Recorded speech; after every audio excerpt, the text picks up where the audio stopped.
Hey everybody, and welcome back to It's Only Food with Chef John Politte. Today we're going to be showing you how to make balsamic vinaigrette dressing. Cue the music.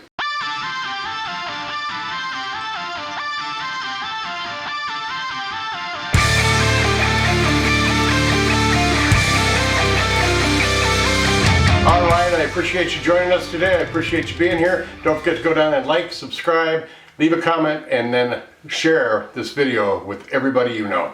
Like I said, we're going to be making a nice balsamic vinaigrette dressing. Let's drop down here and see what our ingredients are for this. We've got a half a cup of balsamic vinegar, 3 tablespoons of liquid aminos, 3 tablespoons of maple syrup, half a tablespoon of granulated onion, 1 clove of garlic that we peeled and minced, 2 tablespoons of nutritional yeast, and then a pinch of some fresh herbs. I chose to use thyme, so we've got some thyme on our hands. But anyway, go back to our recipe here. It is down in the description box of this video. It takes you right to my website where I've got a ton of other videos. So let's start whipping this up. Alright, so the first thing you want to do is take your balsamic, your liquid aminos, and then your syrup. Make sure it's syrup and not corn syrup, which most of it is. And you've got your garlic in here, your herbs, whatever you want to use, and then your onion powder or onion granulated onion. Yes, it is onion granulated onion. And then you add your yeast, nutritional yeast, I might add, not yeast, but your nutritional yeast.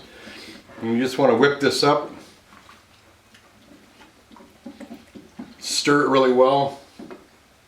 So there's your dressing. We're going to take some photos of this, give you a better look at it. Then we're going to taste it. Don't go away. Alright, let's give this a taste and see how it tastes. We'll pour a little bit back into our bowl there. Just give it a nice taste test here. Right there. Wow. Wow, this is really good. Got a nice vinegar taste to it, and that syrup kind of evens it out and gives it a little sweetness. And that umami from the soy sauce and the nutritional yeast, the onion. If you, like I did, pour it into a container, put a lid on it, you can keep it in the refrigerator. I'd go about a week or two. But a nice sealed container, that way you can shake it up before you use it on a grain bowl or a salad or whatever you're going to use it on. But yeah, this is really good. You'll be seeing more of this with some stuff that I do. Don't forget to check down below in the box there to get the recipe for it, and it'll give you all the instructions you need for how to store it as well. Take care of yourself. Thanks a lot for watching. We'll see you again next time. Bye-bye. These rappers don't listen, well let me show them something. You hear that beat bumping from the soul kitchen. Now what you fixing up? Good food, soul food, come and pick it up. These rappers don't listen, well let me show them something. You hear that beat bumping